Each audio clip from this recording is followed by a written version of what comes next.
మొన్న police station ముందు రచ్చరచ్చ చేసింది కదా. అంటే వీళ్ళు ఆయనని ఎప్పుడో మన పవన్ కళ్యాణ్ గారిని ఆయన విమర్శించిండు. ఎందుకంటే పవన్ కళ్యాణ్ని ఎలా విమర్శించిండు, బాగా విమర్శించిండు. చిన్నవి కాదు, అవన్నీ ప్రజలకు తెలుసు, మళ్ళీ నేను చెప్పక్కర్లేదు.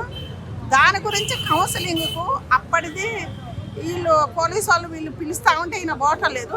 ఆఖరికి పలానా టయానికి రావాలని వాళ్ళు డేట్ ఇచ్చారు. ఇంతమందిని ఒకేసారి ఎట్లా కూడా పెట్టుకున్నారంటే ముదగాల ఈ పోలీస్ స్టేషన్కి పోతాడు కదా, ఆయనని ఏం చేస్తాడో అనుకొని అలా పోయి పోలీస్ స్టేషన్ ముందు రచ్చరచ్చ చేసిండు. కానీ అలా చేయొద్దు. ఏడికి పోతాడు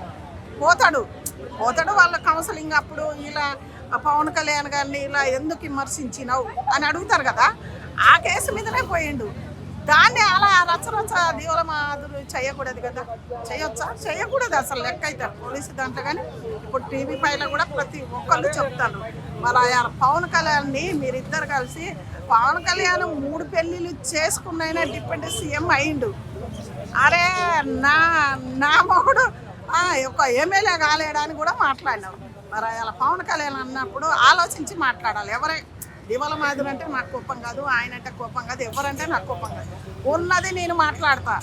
ఎవరికి కూడా నేను నిజంగానే భయపడను. ఎందుకు భయపడాలో ఉన్నది మాట్లాడినా. పవన్ కళ్యాణ్ అలా ఏమన్నాడు, నాకు ఒకటే భార్య, ఒకటే బాణం, ఒకటే సీత అని ఆ రోజు ఆయన ఎన్నో అన్నావు. నువ్వు అవన్నీ మేము ఎప్పుడు చూస్తూనే ఉంటాం. అలా అనుకుంటే బాగుండదు. ఎందుకంటే ఇప్పుడు ఆంధ్ర వాళ్ళు ఒకళ్ళనొక్కళ్ళు విమర్శించుకున్నారుగా. ఇప్పుడు ఎమ్మెల్యేలు కానీ ఎంపీలు ఒకళ్ళు విమర్శించుకోవచ్చు. ఏదన్నా ఉంటే ఎదురు మాట్లాడుకుంటే బాగుంటుంది. దీవుల మీద అట్లా గతర చేయకూడదు. ఎందుకంటే ఆయన తీసుకుపోయి ఏం చేస్తారు పోలీసు వాళ్ళు, ఏం చేస్తారు విడిపించుకోవచ్చుకో, ఏమవుతుంది. ఆయనని ఏం చేయరు.